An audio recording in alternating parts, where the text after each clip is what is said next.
Hello friends, welcome to our channel. Students, today we shall solve class 7 workbook unit 5 link lesson quality. Students आज हम class 7 की English workbook का unit 5 का link lesson quality करेंगे। तो students आइए start करते हैं हमारा आज का video. Comprehension. He read the passage and answer the following questions. यहाँ पर स्टूडेंट्स आपको पैसेज पढ़ना है और उसके बाद उनके आंसर्स जो हैं वो आपको देने हैं। The hard-working cobbler Ahmed used to work all day in his shop. The son of Mr. Sharma, Akash, used to come see him every day for hours. He would enjoy himself watching how the tradesmen worked. Young man, why don't you try your hand at making shoes, even if it is only to pass the time? Said the cobbler. Who knows, one day it may be of use to you. The boy began to see what he could do, but after a little practice, he found that he was becoming very skilled, and soon he was making some of the finest shoes. Old Mr. Sharma died and the son lost all his money. He had to leave home. It so happened that in the village there were numerous people who were spending a lot of money to buy strong shoes, and even at times when they paid high prices, they were not always able to get what they wished. Akash, who was finding it difficult to earn his daily bread, remembered that once upon a time he had learnt the art of making shoes and selling them. The village people happily accepted his offer, and after a while Akash found that he was soon making the finest and strongest shoes in the village. How funny it seems, he used to say, even making shoes can bring a fortune. Now question number 1. What would Akash enjoy? आकाश किस में आनंद लेता था? आकाश would enjoy himself watching how the tradesmen worked. आकाश स्वयं को इस चीज में आनंद लेता था कि कैसे ट्रेड्समैन कार्य करते थे। Second, what did Akash find after a little practice? थोड़े अभ्यास के बाद आकाश ने क्या जाना? After a little practice Akash found that he was becoming very skilled in making shoes. Now third one, why did Akash leave home? Akash ने घर क्यों छोड़ा? Akash left home because his father died and he lost all his money. Akash ने अपना घर छोड़ा क्योंकि उसके पिता की मृत्यु हो गई थी और उसने अपने सारे पैसे गंवा दिए थे। How did Akash earn his fortune? Akash ने अपना जो फॉर्चून है, अपना जो भाग्य जो है, वो कैसे कमाया? Akash earned his fortune by making the finest and strongest shoes in the village. Akash ने जो है अपना भाग्य बनाया, पैसा कमाया, गांव में बहुत अच्छे और मजबूत जूते बनाकर। तो ये तो थे स्टूडेंट्स आपके कॉम्प्रीहेंशन पैसेज के क्वेश्चंस के आंसर्स। अब हम आगे बढ़ते हैं वर्किंग विद लैंग्वेज पर। Vocabulary A twin words certain words generally go together. Here is one example from the lesson. Example, cup and saucer. Cup and saucer जो हैं वो दो वर्ड्स जो जनरली इकट्ठे जाते हैं। इसी तरह से हमें वर्ड्स को मैच करना है कॉलम ए और कॉलम बी के वर्ड्स को। Match words of column A with column B. Column A के वर्ड्स को कॉलम बी के वर्ड्स से मैच करें to make twin words as in the example, ताकि आप ट्विन वर्ड्स को बना सकें जैसे कि एग्जाम्पल में दिया गया है। कॉलम ए में पहला वर्ड है अप, तो ये जाएगा आपका डाउन से, तो हो जाएगा अप डाउन। सेकंड है आपका सॉल्ट, ये जाएगा आपका पेपर के साथ में, तो सॉल्ट पेपर हो जाएगा। थर्ड है आपका स्लो, ये जाएगा स्टडी से, स्लो एंड स्टडी। फिर है आपका फोर्थ वन टेबल, तो ये table chair, table and chair कह सकते हैं हम। इसी तरह से आपका इन है, ये हो जाएगा आपका out.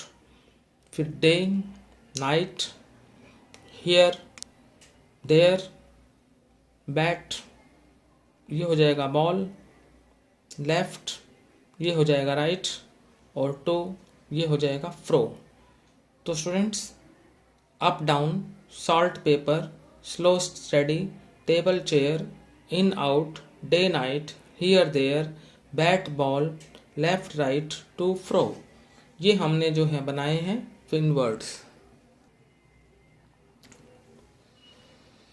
Now make sentences with the following pairs of words. पहला है क्वाइट, यहाँ पर जो स्पेलिंग है क्वाइट, QUIET, इसका मतलब होता है शांत रहना। प्लीज कीप क्वाइट, कृपया शांत रहो। फिर है क्वाइट, क्वाइट का मतलब होता है काफ़ी।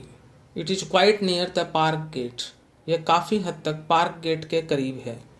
फिर pair, I bought a pair of boots, pair means यहाँ पर जोड़ा, PAIR। फिर है pair, pair the rent from the fruit, pair का मतलब होता है काटना। Now heard, I heard your scream, मैंने तुम्हारी चीख सुनी, हर्ड का मतलब सुना। हर्ड झुंड, there were many herds and flocks. Wear, पहनना, you had better wear a coat. Where, कहाँ, where are you, he asked. Piece, I want a piece of cake, piece means टुकड़ा। फिर अगला है पीस, शांति। A dove is a symbol of peace, फाख्ता जो पक्षी है वो शांति का प्रतीक है। A dove is a symbol of peace. तो स्टूडेंट्स, हमने जो है जो वर्ड्स हमें गिवन थे, पेयर ऑफ वर्ड्स, उनके सेंटेंसेस हमसे बनाने के लिए कहा था, तो ये सेंटेंसेस हमने आपके लिए बनाए हैं। आप अपने सेंटेंसेस भी बना सकते हैं। Next A, read the following sentence from the lesson. Grammar portion कर रहे हैं हम। I had given those boots up when one evening they came. Had given is an example of the past perfect tense and came is an example of the simple past tense. Had given जो है वो students वो past perfect tense का example है, और came जो है वो simple past tense का एग्जाम्पल है। As you can see, जैसे आप देख सकते हैं, when you talk about an event in the past, जब आप पास्ट की किसी घटना के बारे में बात करते हैं तो we use simple past tense, तो हम सिंपल पास्ट टेंस का प्रयोग करते हैं, यानी वर्ब की सेकंड फॉर्म का। When we talk about an event which took place, जब हम किसी घटना के बारे में बात करते हैं, विच टुक प्लेस जो कि घटित हुई, before another event in the past, past में ही एक अन्य घटना से पहले, we use the past perfect tense, हम पास्ट परफेक्ट टेंस का प्रयोग करते हैं। तो स्टूडेंट्स, इसका मतलब ये हुआ कि यदि पास्ट में ही दो घटना घटित हुई हैं तो जो पहले घटना घटी उसको हम लेंगे पास्ट परफेक्ट टेंस में, और दूसरी घटना को लेंगे हम सिंपल पास्ट टेंस में। Now complete the following sentences using the appropriate past tense forms of the verb given in the brackets. First one, I dash Hindi in Nagpur when I was a child. मैंने जो है नागपुर में हिंदी सीखी जब मैं एक छोटा बच्चा था, या मैं बच्चा था। तो I learned Hindi in Nagpur when I was a child. तो यहाँ पर लर्नड का मतलब सीखी, सेकंड फॉर्म आएगी पास्ट इंडेफिनिट टेंस या सिंपल पास्ट टेंस। अगला, I dash the letter before he arrived, उसके आने से पहले मैं पत्र लिख चुका था। तो स्टूडेंट्स बिफोर से पहले हम लगाते हैं हैड प्लस थर्ड फॉर्म और बिफोर के बाद लगती है सेकंड फॉर्म। तो यहाँ पर जो फर्स्ट एक्शन है वो है पत्र का लिखना और उसका आना जो है वो सेकंड एक्शन है।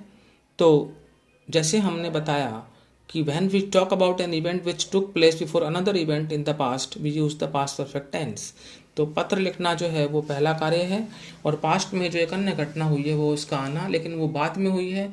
तो बाद वाली घटना के लिए सिंपल पास्ट टेंस अराइव्ड हो गया लिखा हुआ है। हम करेंगे यहाँ पर पहले कार्य के लिए पास्ट परफेक्ट टेंस का प्रयोग, तो ये हो जाएगा आपका had written. Third one, Nitin dash 2 letters to his grand father yesterday. Nitin ने अपने ग्रैंडफादर को कल 2 पत्र लिखे।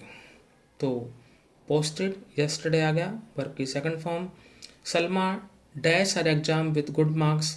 सलमा ने अपने इम्तिहान जो है वो अच्छे नंबरों से पास किया। तो सिंपल पास्ट टेंस पास्ट हो जाएगा वर्ब की second form. Fifth one, she dash school last year. उसने पिछले साल स्कूल को छोड़ दिया। लास्ट ईयर आते भी स्टूडेंट हम जो है सिंपल पास्ट टेंस करेंगे वर्ब की सेकंड फॉर्म। लीव की लेफ्ट हो जाएगी। तो she left school last year. Sixth one, Seema had given her notes to Meeta before she asked for them. Seema ने अपने नोट्स मीता को दे दिए थे इससे पहले कि उसने उनको मांगा।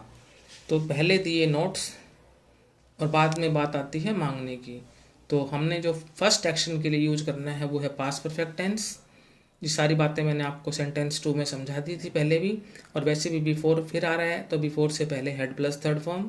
तो Seema had given her notes to Meeta before she asked for them. Seventh, I dash my morning exercise. मैंने अपनी सुबह का व्यायाम पूरा कर लिया। तो I completed my morning exercise verb की सेकंड फॉर्म। फिर eighth one, the train dash before I reach the station.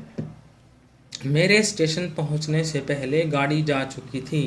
यानी मेरा स्टेशन पर पहुंचना वो बाद का कार्य है और गाड़ी का जाना वो जो है पहला कार्य है। गाड़ी का चलना जो है वो पहला कार्य है और स्टेशन पर पहुंचना वो बाद का कार्य है। तो first action of past perfect tense, second action of past indefinite या सिंपल पास्ट। तो फर्स्ट एक्शन है ट्रेन हैड स्टार्टेड, तो पास्ट परफेक्ट ये हो गया हैड प्लस वर्ब की third form. The train had started before I reach the station, यहाँ पर आपका आंसर होगा had started. Ninth one, yesterday I dash my hand with a knife. कल मैंने अपना हाथ जो है वो चाकू से काट लिया। तो यस्टरडे आ गया past indefinite tense, simple past tense verb की सेकंड फॉर्म। आपको बता दूं कि कट की first form, second form, third form spelling same रहती है कट। तो यहाँ पर जो हमने कट लिखा है वो वर्ब की सेकंड फॉर्म के रूप में लिखा है। Tenth, last Wednesday I dash a letter from my grandfather. पिछले बुधवार को मुझे मेरे दादाजी से पत्र प्राप्त हुआ। तो लास्ट आ गया, लास्ट आते ही आपको सेकंड फॉर्म लगानी होती है। तो रिसीव्ड हो जाएगा, सेकंड फॉर्म है। अब आप बात करते हैं बी में एडजेक्टिव्स में। Describe each noun given here with 2 adjectives from the box. One has been done as an example. Don't forget to add a/n at the beginning.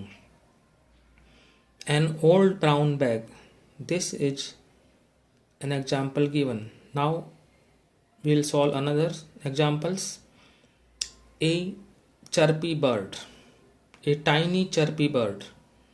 तो यहाँ पर हमसे कहा गया है कि आपको जो है प्रत्येक नाउन को 2 एडजेक्टिव से डिस्क्राइब करना है।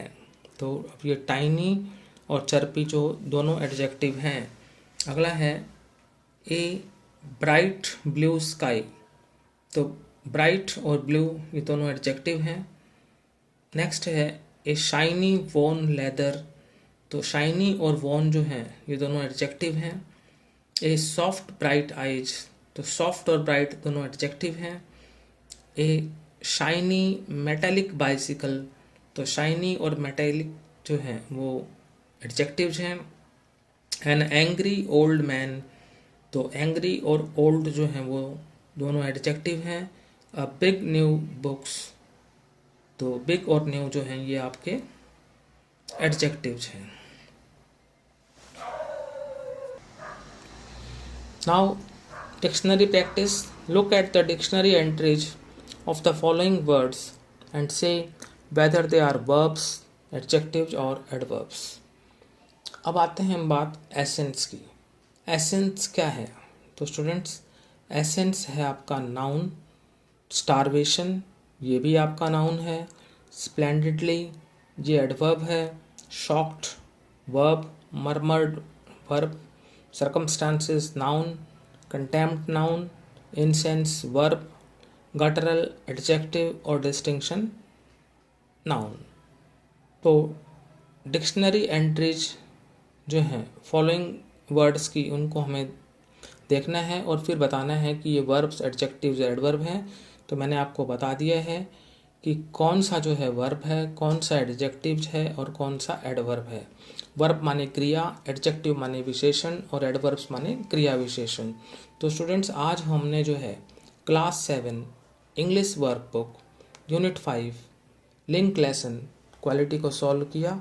यदि आपको हमारा वीडियो अच्छा लगा तो इसे लाइक करें, शेयर करें और हमारे चैनल को सब्सक्राइब करें। Thank you.